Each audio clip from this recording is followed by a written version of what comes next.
রংপুরের এক ভাবির হাতের কাঁঠালের বিচির ভর্তা খেয়েছিলাম। সেই কাঁঠালের বিচির ভর্তার স্বাদ আজও আমার মুখে লেগে আছে। এখন যেহেতু কাঁঠালের সিজন চলতেছে আর ঘরে আছে কাঁঠালের বিচি, তো আর তো কোনো কথাই নাই। তো কাঁঠালের বিচিটা আমি ভাজা শুরু করে দিলাম। আর আমাদের দেশে কাঁঠালের বিচি সিদ্ধ করে তারপরে ভর্তা বানায়। আর ভাবিকে দেখেছিলাম ভাবি কাঁঠালের বিচি ভাইজা তারপরে ভর্তা বানায়। তো আমি এখানে 4টার মতো কাঁচামরিচ শুকনা মরিচ দিলাম। আর এখানে দিলাম কাঁচা পেঁয়াজ আর কাঁচা রসুন।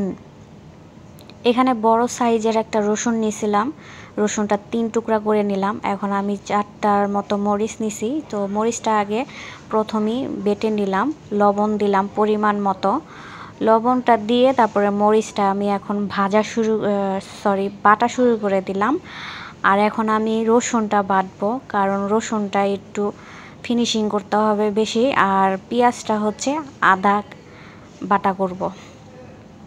তো এখন আমি পেঁয়াজটা একটা বাটা দিয়ে দিলাম, একটা করে বাটা দিচ্ছি কারণ বেশি ফিনিশিং করব না। তো এখন আমি কাঁঠালের বিচি দিয়ে দেব। কাঁঠালের বিচি এই যে আমি এখন সিলায় রাখছিলাম, এখন আমি কাঁঠালের বিচিগুলা করে নিলাম। বেশি একটা ফিনিশিং করব না, যেহেতু কাঁঠালের বিচি আমি ভাবিকে দেখছিলাম কাঁঠালের বিচি আপনার হালকা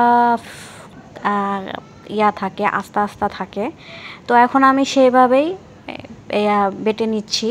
আর এটার সাথে কিন্তু লেবু দিতে হবে। আমি ওই রংপুরের ভাবিকে দেখছিলাম এই কাঁঠালের বিচির ভর্তাতে লেবু দেয়। তো লেবুর রসটা দেয়, একটু টক টক লাগে খেতে আর ঝাল ঝাল লাগে, ভীষণ মজা লাগে। আর লেবুর একটা ফ্লেভারও আছে।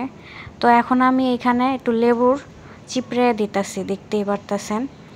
লেবুর রসটা চিপড়ে দিব। এখানে আমি 1 পিস লেবু নিলাম, তারপরে একটু মাখায় নেওয়ার পরে এখন আমি এখানে সরিষার তেল দিয়া ভালো করে ভর্তাটা মাখায় নিচ্ছি।